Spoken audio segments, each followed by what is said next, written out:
안녕하세요. 부처님께서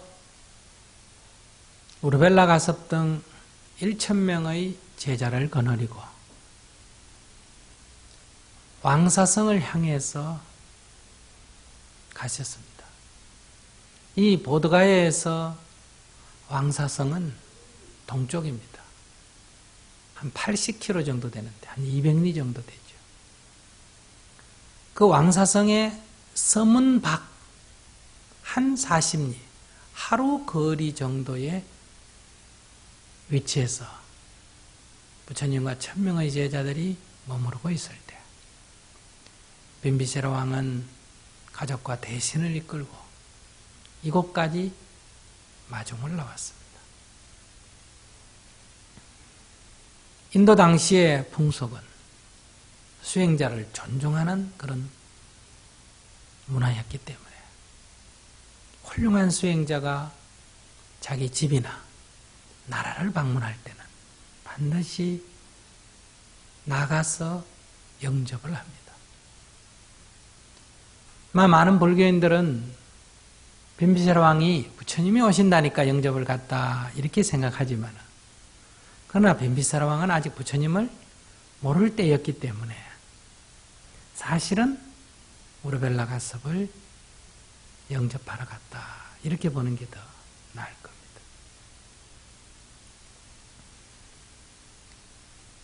빈비세라 왕은 우르벨라 가섭을 세 바퀴 돌고 예의를 표하면서 문안을 한 뒤에 이렇게 여쭙습니다. 제가 듣기로 우르벨라 가섭하님께서 어떤 젊은 수행자의 제자가 됐다 하는 얘기를 들었습니다. 그게 사실입니까? 소문이 사람 발보다 빨랐던 것. 그런데 제가 믿어지지 않습니다.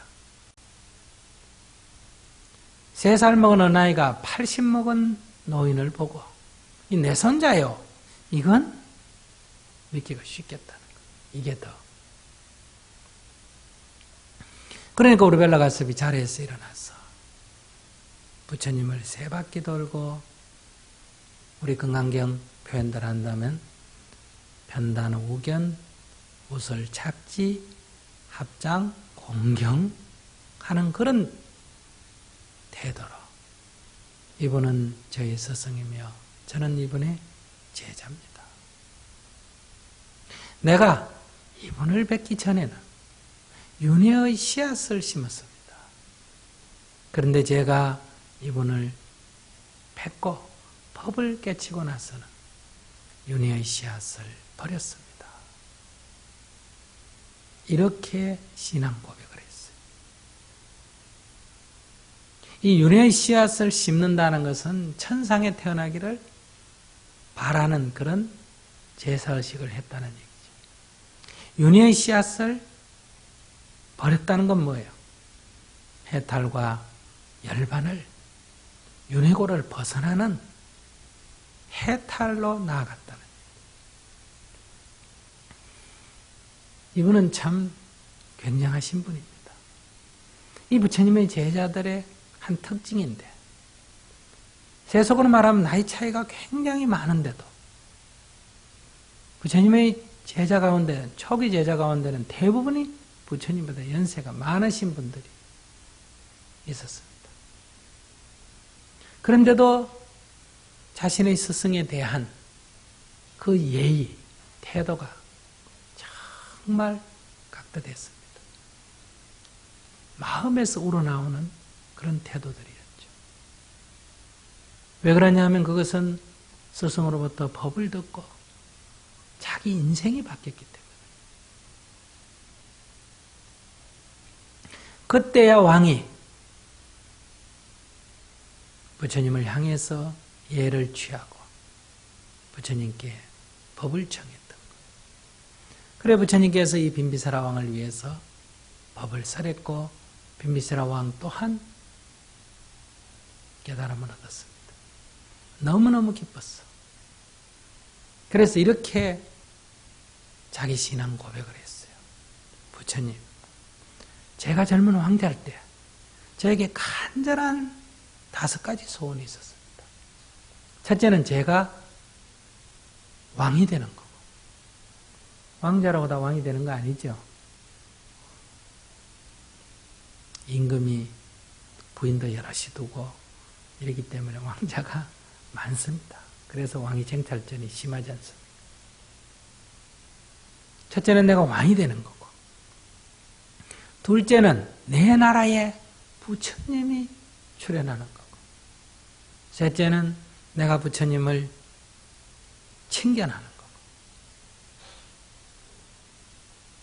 넷째는 그 부처님의 법문을 듣고 내가 그 미묘한 법을 이해하는 거고, 다섯 번째는 내가 부처님께 공양을 올리는 겁니다.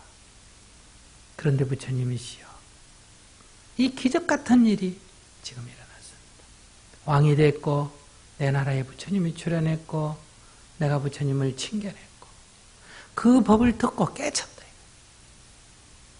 나에게 마지막 하나의 소원이 있는데 이것은 부처님께 공양을 올리고 싶습니다. 그러니 부처님이시여 부디 왕궁에 두소서. 그런데 부처님께서는 승낙을 하지 않으셨습니다.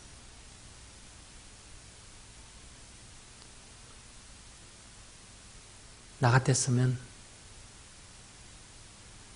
좋아하고 어때요? 가서 맛있는 거 얻어서 먹었을 텐데. 그래 부처님께서는 왕궁에 드시 않으셨기 때문에 왕은 부처님과 제자들을 위해서 그 성문 밖 멀지도 않고 가깝지도 않는 곳에 왕이 평소에 아끼던 대나무 숲이 있었는데 이 대나무 숲을 베누반바나, 벨루바나라 그러죠. 벨루바나. 이 숲을 부처님께 기증을 했던 거예요. 즉 수행자들이 머무르는 초소로 제공을 했다. 이것을 우리가 중림정사라 그래요. 이것이 불교 최초의 절이죠. 부처님이 이곳에 계시면서 일천여 대중과 이곳에 있을 때 사리푸트라, 목건년, 마가섭 등 많은 제자들이 이때 귀의를 했습니다. 부처님은 이 중림정사에만 머물고 계셨던 게 아니고 이 왕사성 팍 소위 그르드라 쿠타 영축산에 많이 머물러 계셨습니다. 왕은 자기 인생이 괴로울 때면 부처님을 청해서 부처님의 법문을 듣고 기쁨을 얻었습니다. 그러나 부처님께서 왕궁으로 들어오시지 않았기 때문에 왕은 어쩔 수 없이 자기가 힘들고 괴로우면 부처님을 찾아갈 수밖에 없었어요. 그래서 이 영축산에 오르는 길, 그 길을 우리가 생각할 때는 붓다의 길이다 이래야 될 거 아닙니까? 그런데 이 길 이름이 빈비사라 왕의 길입니다.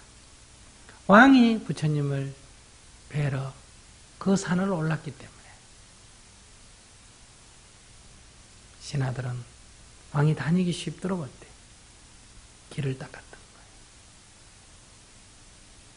그래서 왕은 마차를 타고 그 산 아래에 와서 거기서 내려서는 가마를 타고 올라갔어. 또 거기에서 내려서는 신하들은 다 두고 혼자 올라가서 부처님께 상담을 했어요. 왜 그랬을까요? 왕이 천하의 제일 높은 사람인데 자기 그 골치 아픈 얘기를 부처님한테 상담하는데 그걸 누가 듣는 것은 창피한 일이죠. 그렇기 때문에 부처님이 그 산중턱에 있었기 때문에 왕이라도 어쩔 수 없이 홀로 부처님을 찾아가지 않을 수가 없었던 거예요. 우리는 여기서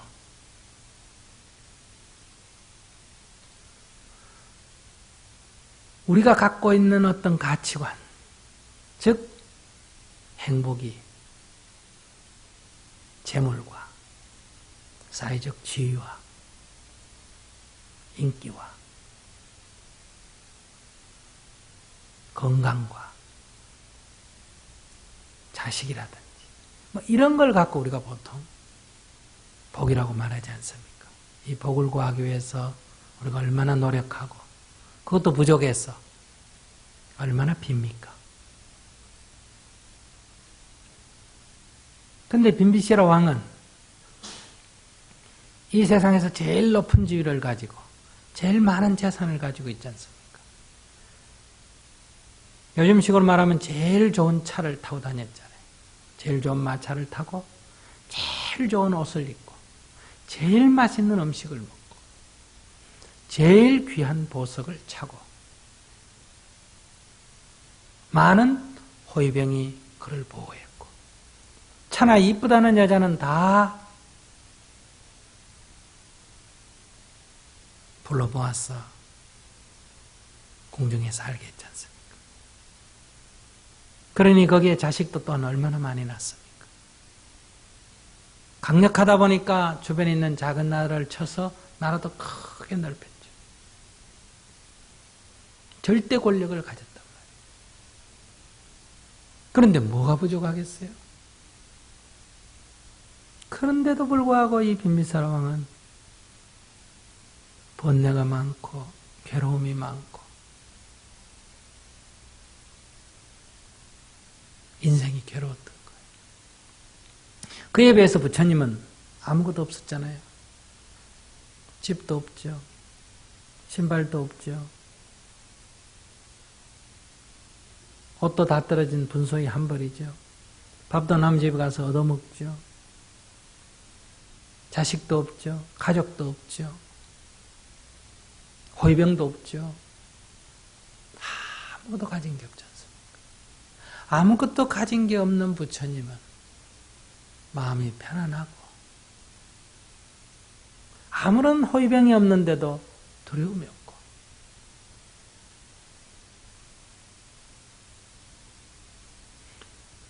그 정도가 아니라 오히려 세상 사람들 힘들고 괴로운 사람들에게 늘 위로와 도움을 줬잖아요.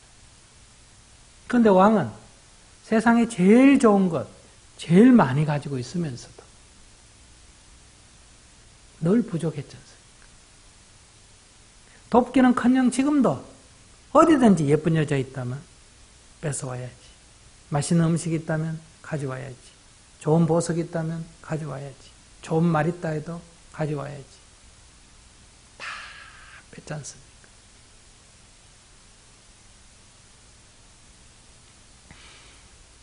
근데 왜 행복하지가 않냐? 스스로 행복하지 않고 또한 남에게 고통을 준다. 부처님은 스스로 행복하고 남에게 이익을 준다. 빈비사라 왕이 부처님께 와서 상담한 내용이 뭐겠어요? 나라가 크니 주변에 국경을 맞댄 나라가 수십 나라가 될 거 아니에요. 그러니까 변방에서는 반란이나 전쟁이 끊임없었다. 아들들이 많으니까 형제끼리 왕이 경쟁을 해가 서로 죽이고 하니 그 얼마나 부모로서 가슴 아파. 여인이 많다 보니까 잠자리에 들 때마다 여인 입장에서는 어때요? 왕이 어쩌다가 한번 오니까 온갖 얘기를 할 거 아니에요. 자기가 사랑하는 사람을 칭찬하는 말은 하나도 없고 전부 시기하고 질투하고 비난하는 얘기만 잠들기 전에 계속 들어야 되잖아요. 음식을 먹을 때는 아무리 진수성찬을 차려놔도 늘 은수저 너가 독이 있나 없나 확인하고 먹는데 맛이 있을까? 그렇게 호위병이 많은데도 늘 암살당할까 두려움 속에서 살아야 되지 않습니까? 이게 인생이에요. 그러니 부처님께 가서 하소연을 하고 부처님의 법문을 듣고는 마치 악몽을 꾼 사람이 깨어나듯이 편안해지고 기뻐졌어.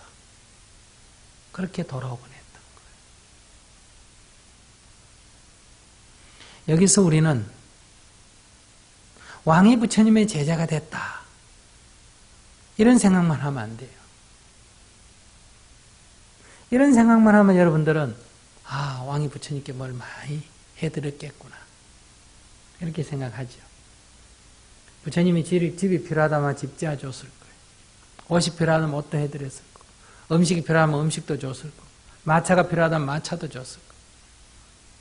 근데 부처님은 아무것도 필요 없었기 때문에 왕이라고 해서 특별히 부처님께 뭘 해드릴 게 하나도 없었습니다. 부처님은 한 번도 빈비세라 왕이 제자라고 해서 빈비세라 왕에게 뭘 달라고 부탁한 적이 한 번도 없어요.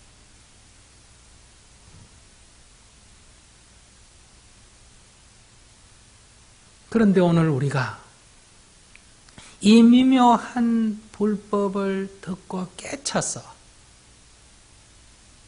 걸림없는 자유, 두려움 없는 행복을 얻어야 되는데 우리는 이 부처님께 하는 일이 겨우 뭐예요? 돈 좀 벌게 해주세요. 돈 버는 거 직장 다니고 사업하는 전공 안 해요? 출세 좀 하게 해주세요. 인기 좀 얻게 해주세요. 병 좀 낫게 해주세요. 우리 아들 시험에 좀 걸리게 해주세요.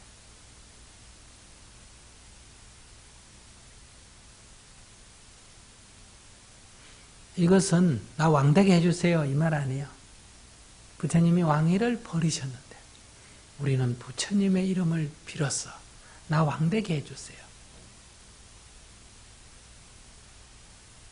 여기에는 붓다가 깨치고 붓다가 가르친 그 어떤 법도 우리가 지금 모르고 있다는 얘기예요.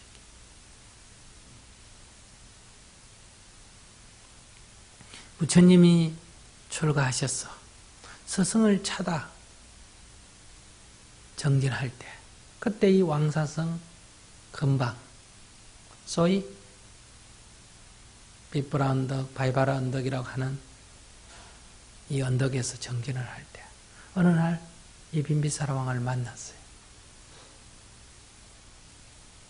이건 성도하시기 전 얘기예요. 그때 그 부처님의 자태가 너무나 거룩해 보였기 때문에 빈비사라 왕이 부처님은 어디 출신이며 누구냐고 이렇게 물은 적이 있어요. 그때 부처님께서 석가적 출신의 고타마 시타라타라고 말을 했을 때 왕족이 출가했다 이 얘기를 빈비사라 왕이 들었기 때문에 금방 알아보고 빈비사라 왕이 생각할 때는 이렇게 훌륭한 사람이 왕노릇을 하면 세상을 엄청나게 잘 통치할 텐데 그 재능을 버리고 출가 수행했다는 게 너무너무 아까운 거예요. 이 빈비사라 왕이 생각할 때는 그래서 제안을 합니다. 제 여동생이 지금 혼자 살고 있는데 제 여동생과 결혼을 해서 부마가 돼서 이 나라를 나와 같이 통치하면 어떻겠어? 2인자가 되라는 거예요.